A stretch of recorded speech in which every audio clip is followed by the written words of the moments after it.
Hello Leo, Sun, Moon, Rising, and Venus signs. Kamusta po kayo? Sana po ay nasa mabuti kayong kalagayan. Welcome back po sa Star Tarot. Kung bago po kayo rito, welcome na welcome din kayo. Thank you po sa inyong suporta. I truly appreciate it and God bless you all. Tingnan natin ang mga mensahe po ninyo for November 12 to 18. Unahin natin ang mga mensahe sa inyo ng trinkets. Paunang mensahe ninyo ay rabbit. Ayan. So, si rabbit symbolizes good luck. This symbolizes prosperity and abundance din. Kaya, maaring meron kayong mga kaperahan na parating around this time.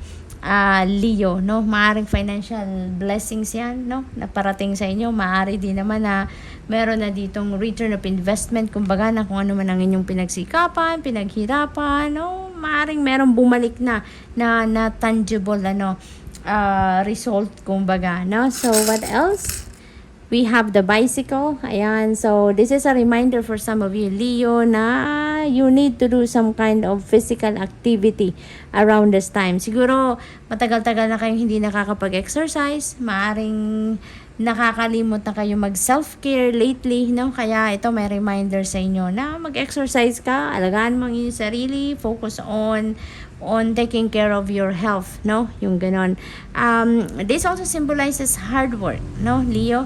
Merong hard work ahead dito, no, na kailangan ninyong gawin.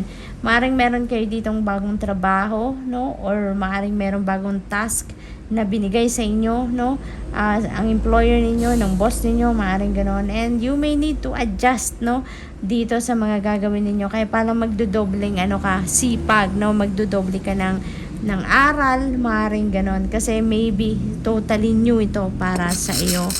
What else? We have moth. Ayan. So, that also symbolizes change, So, maaring merong dito talaga, mga pagbabago. Maaring, napipick up ko din dito, maaring pagbabago ito pagdating sa pangkaperahan ninyong aspeto or yung trabaho mismo, no? So, maaring merong magbabago sa kalakaran sa trabaho ninyo. So, maybe ganon. So, we have number 48. Ayan, Angel of Balance. Definitely, balance will be back in your life, no? Around this time, Leo. So, napakaganda kasi kung ano man ang mga imbalances ninyo in the past or lately, maayos na, mapaplansya nyo na, kumbaga, no? Order will be back in your life. Kaya naman, mababalansin nyo na yung oras ninyo, mababalansin nyo na ang lahat, no? Mabibigyan nyo na ng oras, panahon, atensyon ang mga bagay na nangangailangan ng inyong oras, atensyon at kung ano-ano pa dyan, no? So that's really beautiful, Leo. Maaring na uli kayo ngayon, grounded na kayong muli, kaya nakakapag-concentrate na uli kayo, may oras na uli kayo, no? So, we also have number 3, napakaganda, blossoming abundance. Ayan, may return of investment na parating sa inyo, Leo. So, kung ano man ang siguro, negosyo yan o trabaho na sobra kayong nag-e-effort or yung task na to talaga namang siguro matagal-tagal nyo na itong pinagtatrabahuan. So ngayon magkakaroon na ng resulta, no? Magkakaroon na talaga yan ng magandang balik. Kumbaga may return of investment na kayo dito na makikita. So magbubunga na kung ano man ang inyong paghihira, pagtsatsaga, oras, panahon, resources dito na nilagay ninyo sa kung ano man ang inyong pinagsisikapan dito, no? So, maganda, meron na resulta, mas magi-inspire pa yan sa inyo para mag-hard work pa kayo. Meron tayong bicycle dyan. So, talagang parang ito yung magiging nyo pa, inspiration pa, no? Additional inspiration para mas pagsikapan pa ninyo ang iba pa ninyong ginagawa na sa gayon magtagumpay din kayo dyan. So, we also have door to romance. Ayan. And we have number 33. Ayan. Master number 33. Yan.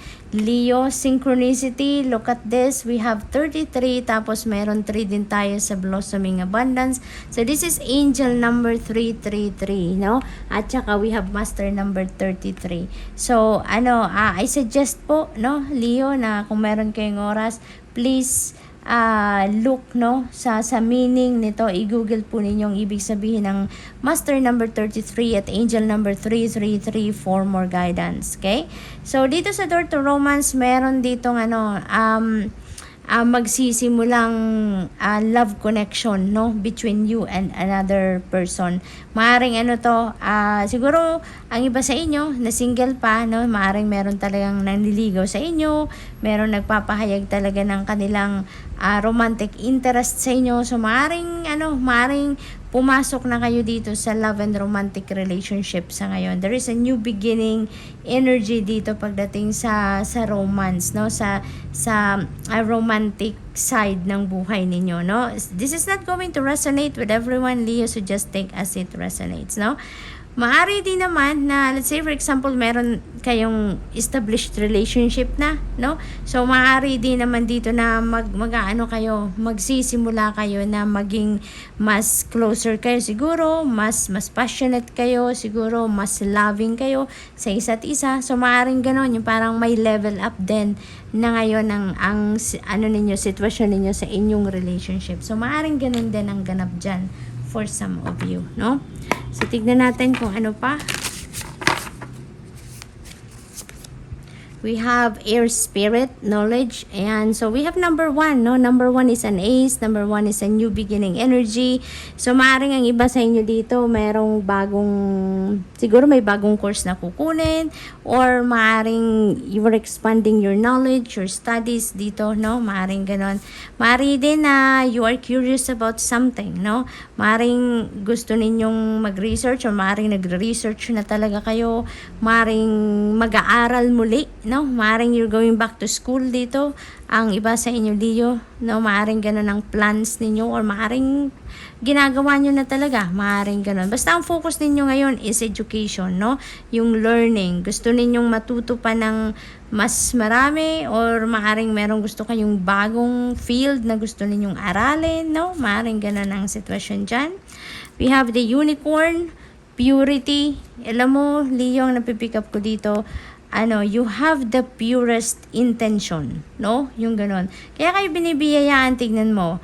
Balance is back sa buhay ninyo. Meron kayong prosperity and abundance, good luck, good fortune, nandyan sa horizon ninyo. Meron kayong return of investment. Kasi alam mo siguro, talagang binibiyayaan kayo dito. It's because napaka-pure ng iyong intentions. Siguro yung mga gusto ninyo or mga pinapangarap ninyo sa buhay ninyo, hindi lang yun para sa inyo, no? Maring yung mga ini-envision ninyo para sa sarili ninyo, handa kayo na mag-share sa iba, sa mga mahalin nyo sa buhay, sa mga kaibigan ninyo, or kung sino man, no, sa paligid ninyo. Maring handa kayong magbigay, mag-share ng kung ano ang meron kayo. Kaya napaka dito ng pinapakita na energy ng card na to is napaka-pure ng inyong puso, napaka-pure ng inyong mga plano din sa buhay, no? Napaka-generous, no? Napaka-generous din ninyo dito. Yun ang akin nakikita dito, na hindi lang kayo nakafocus para sa mga bagay na gusto ninyong mangyari sa buhay ninyo, pero gusto nyo din na kung ano man ang meron kayo, ano man ang biyayang parating sa inyo, magbibigay din kayo niyan sa iba, no? Laging may pag-share dito, yung ganon. So, we have the dragon, ayan, power. Tignan ninyo, we have another synchronicity. Dito, Leo, we have master number 11, no? Pakitignan din po ninyo ang ibig sabihin ng master number 11, kasi yung number 11 is a very powerful number, very spiritual, no? Kaya may mga mahalagang gabay dito ang divine universe para sa inyo. We also have number 1 dito, no, Leo? So we have angel number 111 then. This is a very powerful number. Tignan ninyo, Leo, maraming mensahe ang spirit para sa inyo dyan. So i-google ninyo talaga yan. Maraming changes ang maring mangyari dito sa buhay ninyo, no? Positive changes ang maring mangyari. Kasi pag double na number, ayan, ibig sabihin, double din, magnified ang energy ng number 1, which is new beginning, fresh start, mga ganon. So, maraming pagbabago, marami kayong sisimulan dito sa buhay ninyo, no? Sa iba't ibang parte ng buhay ninyo. So, ang iba sa inyo dito is reclaiming your power, Leo. Maring ang iba sa inyo dito in the past, maring binigay ninyo sa ibang tao, no, na nasa paligid ninyo, mga mahal ninyo sa buhay siguro, ang kapangyarihan over yourself. Maring hinayaan ninyo ang ibang tao ang magdesisyon para sa inyo, maring hinayaan ninyo ang ibang tao na sila ang magpatakbo ng buhay ninyo, sila yung magsasabi sa iyo kung anong gagawin mo, ano yung dapat na mangyari sa buhay ninyo. So, maaaring may mga ganong ganap ang iba, no? Pero ngayon parang magigising na kayo sa katotohanan, no? Meron ditong epiphanies siguro na dadating sa inyo. May mga realizations dito at magkakaroon na kayo ng lakas ng loob na i-reclaim ninyo ang kapangyarihan ninyo, yung personal power ninyo, no? At dito talaga naman very, very powerful talaga kayo. Very powerful. And you know what, Leo, divinely guided kayo, no? Ang dami nating synchronicity dito, no?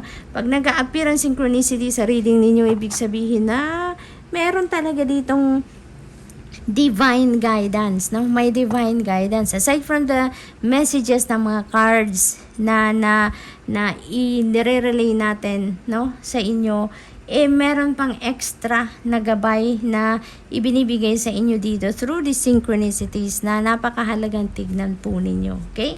So, tingnan natin ano pa ang mensahe for you.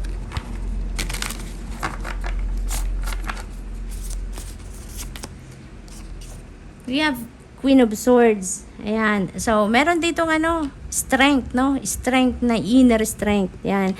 So, ma-activate dito yung inner strength ninyo, ma-activate dito yung courage ninyo, no? So, maaring yan, related yan dito sa power. Kasi maglalakas ng loob kayo dito sigurado para mabawi ninyo yung personal power ninyo na binigay ninyo sa iba in the past, no? So, yun ang napipick up ko dito na meron kayong tutulungan talaga kayo ng divine universe dito para mabawi ninyo kung ano ang para sa inyo, no? We have Tower energy. Yan, this is another new beginning energy, no? So this is also about releasing, this is also about enlightenment, no? So talagang ito din related dito. Napakalaking pagbabago ang maaaring mag-unfold sa buhay ninyo ngayon at magsisimula yan dito sa pag-reclaim ninyo ng inyong kapangyarihan, no? Parang Independence Day ninyo ito, Leo, around this time. Na magiging na kayo, yung kayo na yung magiging captain of your own ship, no? Ngayon, kaya ang lakas ng loob na ninyo dito, maaaring nagkaroon talaga kayo dito ng enlightenment, nagkaroon kayo dito ng mga intuitive messages na talagang ngayon sinusunod ninyo, no? Kaya ganito ang mga mangyayari. And yung energy na to is may surprise element ito, no? Hindi ito yung mga pagbabago na pinagplanuhan ninyo, hindi ito yung ginusto ninyo, hindi ito yung gano'n, no? This is the divine universe intervening in your circumstances, no? Destiny at play ito sa inyo. Something has to happen dahil it is meant to happen na, yung gano'n, Leo. So, maaring yung pag-reclaim ninyo ng power na to, kaya bigla-bigla na lang magbabago ang isip ninyo, maglalakas ng loob kayo, bigla-bigla. It's because kailangan nang mangyari kung ano man ang dapat mangyari, no? Iyon ang sinasabi dito ni Tower. Meron ditong discomfort at first ang mga pagbabagong ito, may gulat factor ito, pero pag nakapag-settle na kayo dito, no, mararamdaman ninyo na kailangan ninyong ipagpasalamat kung ano man ang mga nangyari, no?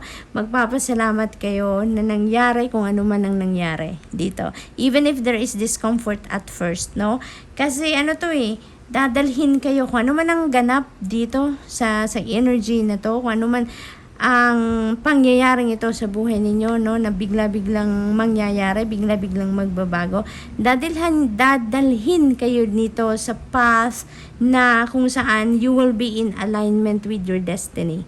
Kaya pagdating ninyo sa puntong nandun na kayo, marirealize ninyo na sana pala, no, noon pa to nangyari, sana pala noon ko pa to ginawa. Yung ganon, ang ganap dito, maiisip ninyo yan pag nandun na kayo sa point na nakapag-adjust na kayo, no? At ipagpapasalamat nyo talaga yan ng todo. So we have 9 of Cups. Ayan, you are really heading towards happiness dito. Kung saan kayo patungo sa ngayon, kung saan man kayo dadalhin ng Tower energy na to, doon talaga kayo magiging masaya, doon kayo makakaramdam ng fulfillment, doon kayo makakaramdam ng satisfaction, at magiging talaga, overflowing of joy ang mararamdaman ninyo dito, no? This is happiness na pupuntahan ninyo dito. Talagang siguro masasabi ninyo dito na sana nga talaga noon pa to nangyari, 'di ba? Kasi yung fulfillment na mararamdaman ninyo, yung overflowing of joy, no? Hindi ninyo yan ma-define kung baga ganun kalalim ang saya na maaring maramdaman ninyo dito sa kung saan man kayo patungo dito, no?